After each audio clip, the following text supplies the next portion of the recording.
We're heading now over to Studio B, so let's cross with them now. Thanks, Jacqueline. We love Studio B, our state-of-the-art virtual studio, and we have a lot of seats, a lot of results for you. Let's start in Geelong with Corangamite. So we've got the results up here on the screen. Let's go over and let's take a bit of a closer look there, if we can get it up. So the ALP now pulling out in front of, again, the very famous, the former mayor of Geelong. So it looks like that seat might be retained by the ALP. Let's keep going now. We're going to go and hop over to Hughes in New South Wales. This again was Craig Kelly's seat. Freedom, freedom, freedom. Doesn't look like they're big fans of that. He's you can see him at the bottom of the screen. He might actually be hidden by some text at the bottom there, but he is on that screen. So there we go. You can see it on mine. But yeah, the Liberal Party, a very strong seat for the Liberal Party there. So it looks like the United Australia Party might lose their leader before they even get into government. Now let's go over to Dixon in Queensland. I'm a Queenslander, and Peter Dutton there. Still very much in front. That's where he's been all night. So it looks like that's a very safe seat. Ali France there, that's her second attempt at trying to unseat Peter Dutton, and she's got to second place, but it doesn't look like she'll get over the line this time. Let's move on again to Chisholm, back in Melbourne now. This is where Gladys Liu was. We had the controversy with the signs, but it looks like again there. No, there we go, an upset. So the ALP pulling in front there, Karina Garland, is the challenger, and it looks like perhaps she might take that seat from Gladys. Let's go even further now. We're going to stay actually in Melbourne. We're going to stay now with Kooyong. So Kooyong was Josh Frydenberg, and ooh, that's close.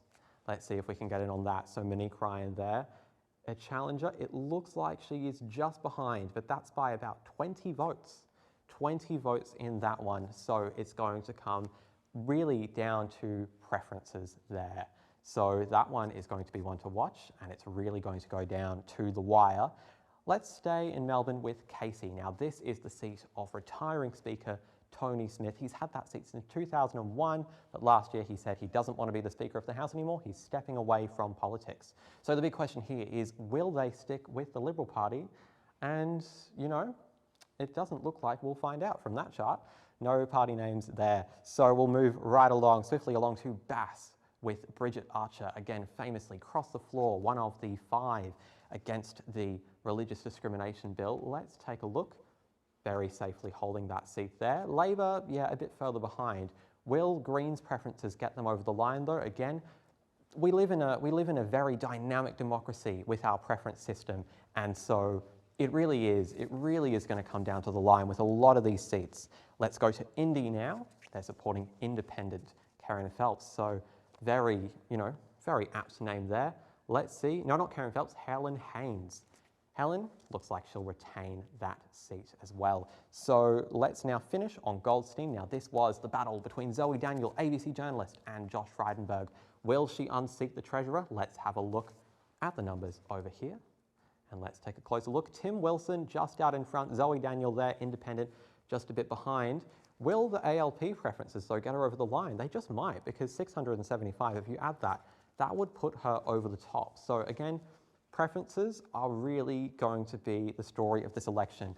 As now these seats get tighter and we get more numbers, what we're going to do coming to you for the rest of the night now is we're going to start showing you 2 candidate preferred swings. So we'll look at those preferences and we can see how really they're coalescing. But the ABC has called a lot of seats. We're stealing their homework a bit there. So let's look. Currently they've called 45 seats for the Labor Party, or 54, and they've called about 18 for the Nationals. So a net loss there of 19 so far. Looks like a very good night for Labor so far, but again, it'll take a couple of hours to really see the results of this election. Those white seats, they're going to take a long while. So we'll stay with you into the night, and possibly we'll have a result a bit later on. Back to you, Jack and Tom. Thank you for that. It's great having Studio B there for some analysis.